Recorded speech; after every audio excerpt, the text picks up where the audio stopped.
Hey there, we are on week 4, video 6, and it's part 2 of empathy. And what we talked about last in empathy is how vulnerability is the secret sauce to developing empathy. And the reason we want to develop empathy is because, and a healthy empathy, some of you are very empathetic. And so if you're empathetic, our goal is to bring that empathy into a balance in a healthy way so that you're a high-functioning empath.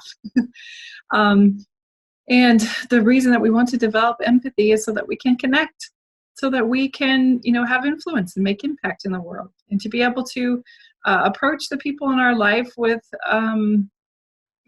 creating safe space for them to be able to communicate with us, to have honest relationships, to create more authenticity in our life, and to liberate us in our ability to be free to be who we are without having all this censoring going on, without having to shove down our emotions, without having to constantly be a victim and a slave to our gaps and our dysfunction. So again, some of the ways that we learned not to be empathetic, it was right there at church, in the programming, in the programs, in the manuals. We are taught to feel a certain way, that we should feel a certain way. And if we do certain things, we should feel a certain way. If you read Moroni 10:4, you shall have a confirmation that these things are true. And this is the same way that you'll know all things are true. So that's actually a manipulation of our emotions, because that is not how we understand truth. We are given questions in our manuals. Those questions lead us to validate the principle that they're trying to teach, such as tithing. They'll say a million stories about, because I paid my tithing and something occurred where unexpected finances showed up, then that means the tithing is true and that the Lord will watch over us and look after us. So I'm just going to let you know that there are tithing stories of people who had those things happen that were just trusting in the universe and not necessarily paying their tithing. But you have that confirmation bias over and over again in those lessons, through the repetition of those lessons, that they don't cause us to feel, they're causing us to feel a certain way about certain principles. And so it tampers with our empathy and our ability to actually feel our own emotions. So some of the other ways we were programmed was to not feel the dark emotions.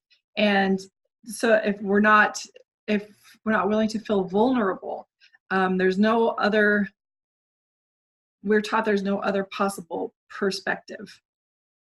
And that this is the way the prophets have said it, this is the way that the Bible says it, so that means it's true, and you're not allowed to feel any other way about it. And when you do feel any other way about it, you kind of teach yourself how to change that feeling until your feeling is in alignment.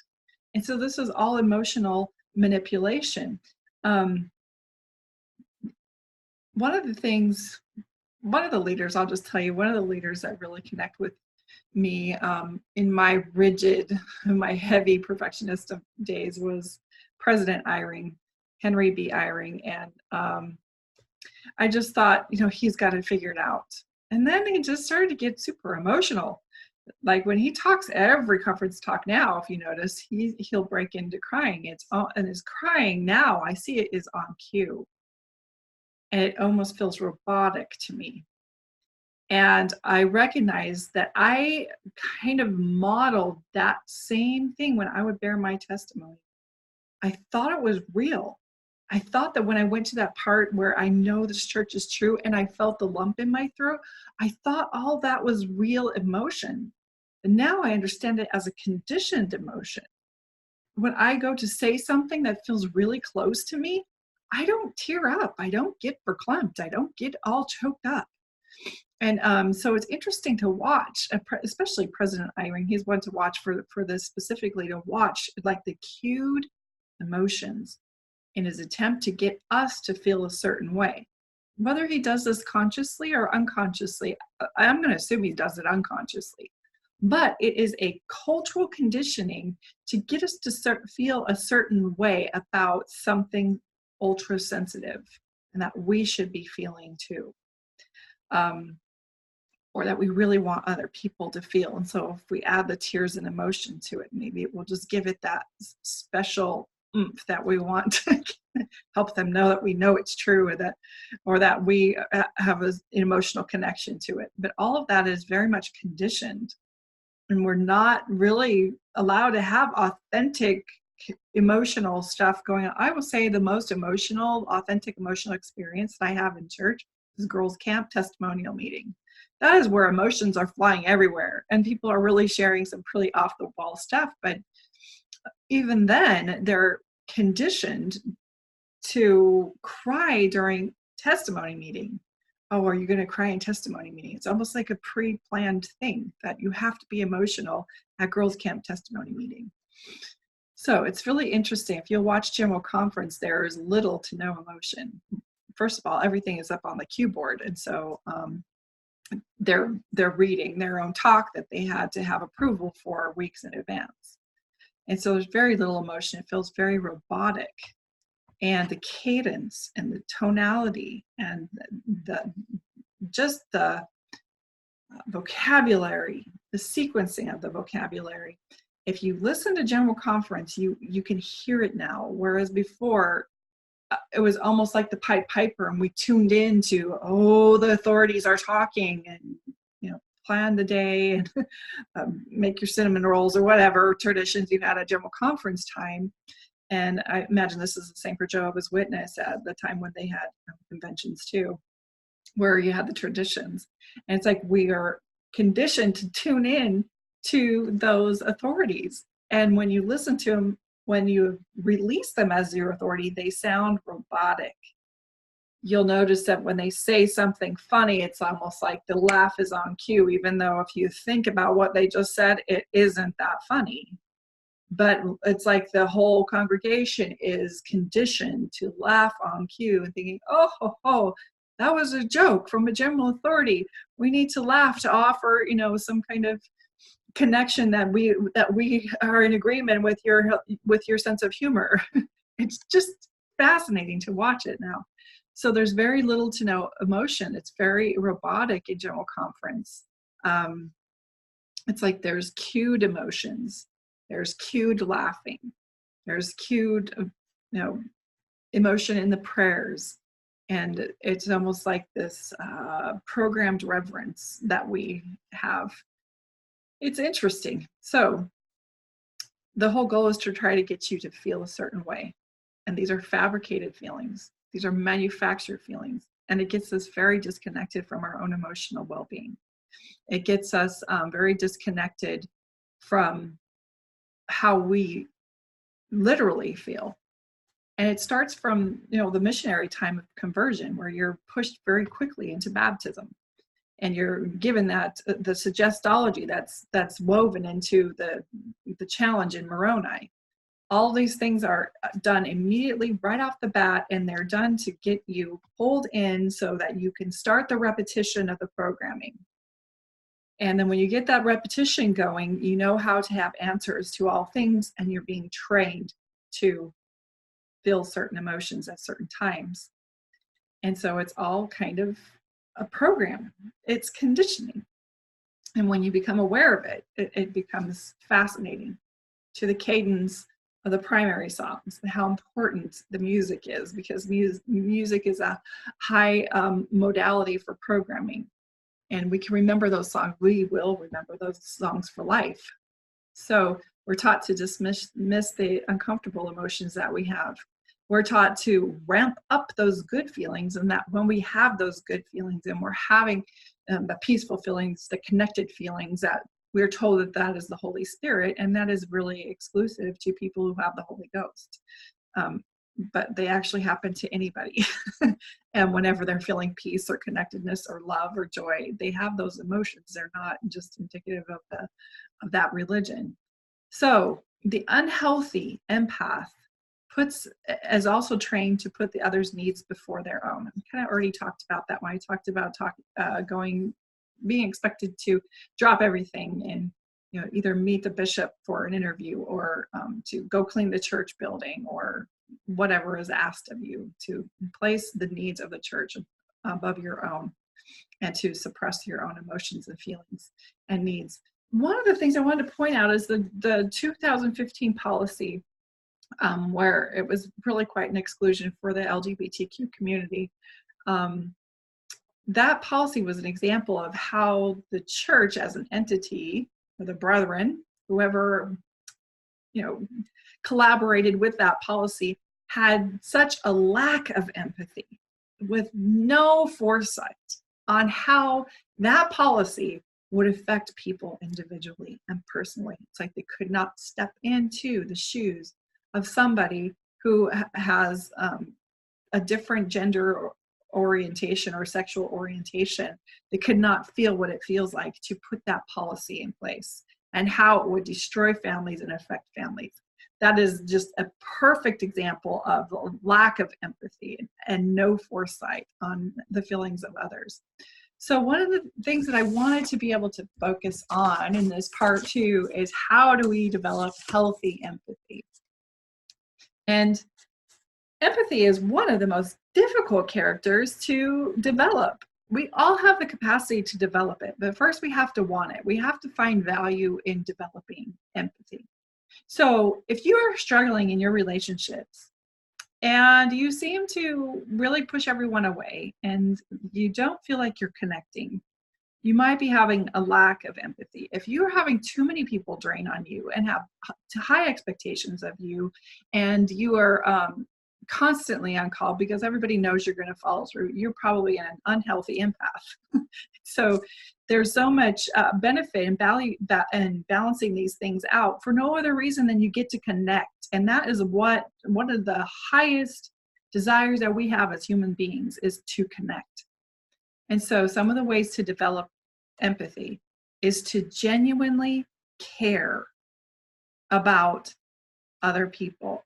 And you can't do that if you're not willing to listen to their story and put yourself in their shoes and be able to remove yourself from their story and listen as if you were them.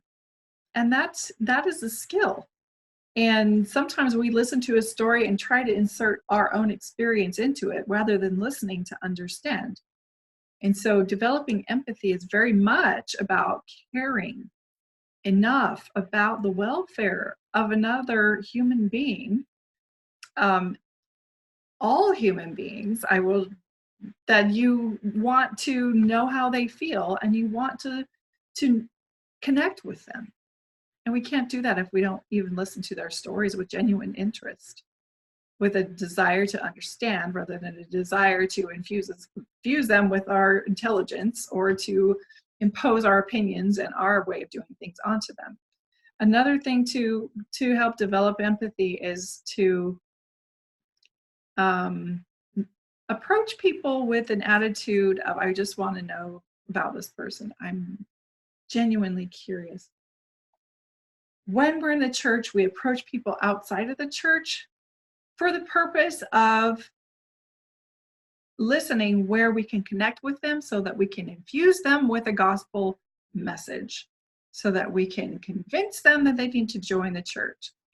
When we try to connect with people inside the church, we listen to them to see if they can be a good friend for us. So basically what we're doing is we're listening to people with an underlying agenda of what can they do for me and what can I do for them, rather than I'm just curious, I want to connect, and I want to know this person. That's a big difference. One way to develop empathy is to see them as your equal, which was in some videos earlier this week about recognizing superiority and inferiority. When we're in that place of constantly competing, comparing, and judging based on our old programming, it's very difficult to see that person as an equal, to see their intrinsic value because of who they are and not what they can do for you.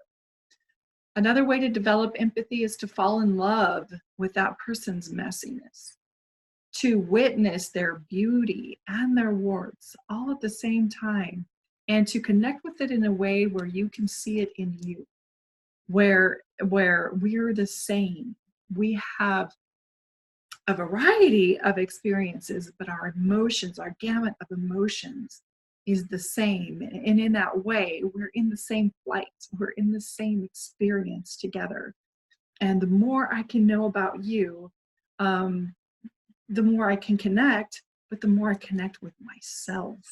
And it goes both ways. The more connected you are with yourself, the safer you feel to connect with another. Because one of the reasons we don't develop empathy is because we feel threatened. Like if we agree with that person, we're going to lose our identity. Or if we let that person know that we might agree with some of the things that are going on in their life, that would somehow weaken us. And so that's kind of how we develop this resistance to empathy. When we start to release the need to compete and compare and to position ourselves as inferior or superior to them, and we just listen, we notice that we are the same. It's almost like you see into their soul because you have removed all the obstructions to see it. And those obstructions are judgment.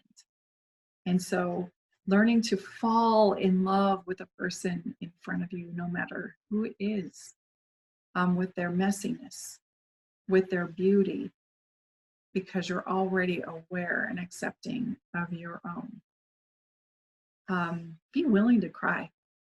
People who don't cry really scare me, actually. If you're watching a movie and it's super emotional, you know, and I'm not saying to be a crybaby and to be overly emotional, but there are times when you see a person where they should have some kind of sympathy or some kind of connection, and they're not showing signs on their face. It's almost like they've built up a wall and a resistance, probably a coping mechanism. And they don't really scare me. It's just I'm aware of it. But it just means that they're not willing to go there, that for some reason it's not safe to feel another person's emotions. So that vulnerability, that willingness to feel another person's emotions is the secret sauce to connecting to them. So be willing to cry. When you're watching a movie and tears come up, allow it to flow through. Allow it to have its effect on you. Be grateful that you are a being that can feel the full gamut of all emotions. Be a safe place. Learn to be a safe place for other people so that they can share their emotions, so that they don't feel judged, that they know you're a person who listens to understand, and they know that they're not going to get a big lecture by you. They're not going to be, and that's one thing being a coach, is because many times I go into, oh, this person wants coaching, and I've had to teach myself how to just listen first, and then they'll ask, do you want coaching? Many times they don't. They just want me to listen, and that's fine with me. Whereas before I needed to solve everybody's problems because I was over functioning as an unhealthy empath. And so you being willing to even have all the answers for that person who is struggling, and your willingness to be silent and just listen, is by far more powerful than you trying to give to them and solve all the answers for them and their problems. And that's a hard thing to understand, but it's actually going to help you create connection when you don't try to solve everybody's problems, but you just be a safe place for them to be able to release and be heard. Another way to build empathy is being able to see the world through their eyes, through their shoes, through their experience, to actually take their side. This is for people who have the narcissistic type, who have these high opinions and rigid opinions and think in black and white, and this is just how it is. They have no capacity to put themselves in another person's shoes, to understand how that person feels. They cannot connect with that person. People with that type of mind they have no solutions to offer. Their only attention is to get other people and influence other people and to manipulate other people to see things in their way. And so that inability to get into other people's shoes and to see things any other way is very unconscious. You've been in the space of people who have that attitude, and it's hard to be around them. You aren't going to share much with them. You might tolerate them, but you're not going to get involved if you're somebody who wants to be conscious about the environment you're creating. You don't want it full of people with those high rigid opinions, because they're just not progressive. They're not solution oriented. So being able to see the world through other people's eyes is a superpower. Another thing is be aware of your own thoughts, your own feelings. When you're aware of your own thoughts and your own feelings, then you can take that. It's almost like bottling it up very safely. Your thoughts and your feelings are valid and they're very important. When you're listening to another person in the intention to connect, it's like putting all of your thoughts and feelings in a jar and putting them on the shelf in a safe place and connecting with that person, understanding, hearing, listening, feeling just as they do. It doesn't discount that you have your own opinion that might not agree with theirs. It just means you're able to see what they're seeing and feel what they're feeling. And now you can communicate and talk to them in a way that's more productive. You can articulate what they're feeling and validate them. And then you can, when you're done with a conversation, you can take your opinions and your feelings and your thoughts and place them back in here and keep them safe as your own. And that creates a very healthy conversation and very healthy relationships and connectivity. In the church, we are taught not to do that. We're taught that we have the gospel and it's the only way. And when other people share their opinions, we're like, yes, but, And I've heard this of Jehovah's Witnesses too, where they say the same thing, where they're not listening. They're only listening to be able to prove their point. And that's something that we're conditioned to do. So that's why I'm thinking it's a very important part and piece of you developing some higher functioning skills, is to recognize when you're doing that and to honor that that's what you were taught. That's the way you were taught. But the higher order of things is to be able to listen for the intent of understanding and not to be right. Because now that we're not under any impression that we have all the answers, we can develop into that higher order being. Another thing is the more you do your own inner healing, the more connected you are to yourself, the more you feel whole inside, the more your conversations will be more authentic and very raw and really connective, because you're not hiding yourself anymore and you're not trying to get anything. You're not doing your getting and protecting behaviors. You're not trying to get validation. You're not trying to impress anybody. You're not having to exaggerate. You're not having to boast. You're not having to tell everybody how fabulous you are and who you're connected to. And your ego isn't like running amok in the conversation, because you've done your inner work. You don't need validation from other people. You don't need to convince them of your worth. It helps you connect. And a couple more things is don't be responsible for other people's emotions. This is one of the big things when we go to tell our family members that we have left the church. And we want to be able to control everybody's emotions and how they're going to think about that. And we don't want them to suffer. We don't want them to be hurt. And we know that the news is going to disappoint them. And so we try to manage their emotions, and we try to say things in a way that hopefully won't be so devastating for them. And what I would encourage you to do is to be really direct and considerate. Say, I know this is hard to hear, and I want to do. Always kind of insulate what you're about to say. If you know it's going to hit hard, but it's something that needs to be said, insulate it beforehand with a precursor in that I love you so much, and what I'm about to say has nothing to do with how I feel about you. You will always be an important part of my life. I have to share something very important to me because I want to be open and honest with you. And then you tell them how you feel, and you tell them the news that's going to hit them hard. And doesn't mean that it's a fail-proof way. It's just that at least you've set yourself up for a higher level of success in those situations, because you're not trying to manage their emotions. You're only sharing your emotions, realizing that what you're about to say is going to get them all emotional, but you are not responsible for those emotions. The information you're giving them is what's causing them to be emotional. Their conditioning about the information that you're giving them is causing them to be emotional. You're not the one that's causing them to be emotional. Now, if you're being rude and mean and your intentions is to hurt their feelings, well, that's a different story. Absolutely. You're trying to hurt them and you're trying to incite emotions in them. When you're coming from a grounded place and you're sharing your feelings, even though you know your feelings are going to hurt the other person, you can stay grounded.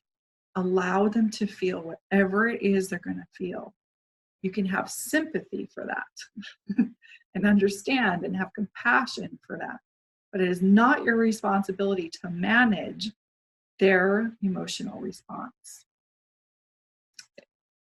It's something that's really can be hazy, but the more you practice it and the more you share your true feelings, even though you know they're going to hurt the other person, the more graceful and elegant and articulate you will get in your language.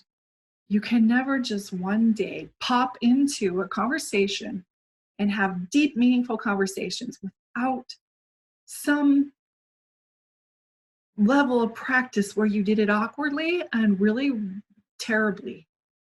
But the more you avoid the awkward part where you're just going to say it wrong and you're going to say it in a way that you could have said it better, until you're willing to go into that space, you're never going to get to the part where you can express yourself clearly. And so all of this expression and this communication is also going to bleed into next week. Week 5, where we're going to go into the throat chakra, the 5th chakra, and we're going to talk more about communication, expressing yourself, learning how to trust yourself, and learning how to have those awkward conversations. So I hope this was helpful for you with as far as developing empathy and seeing the value in developing empathy. And we will start next week with video 1 in week 6. Bye.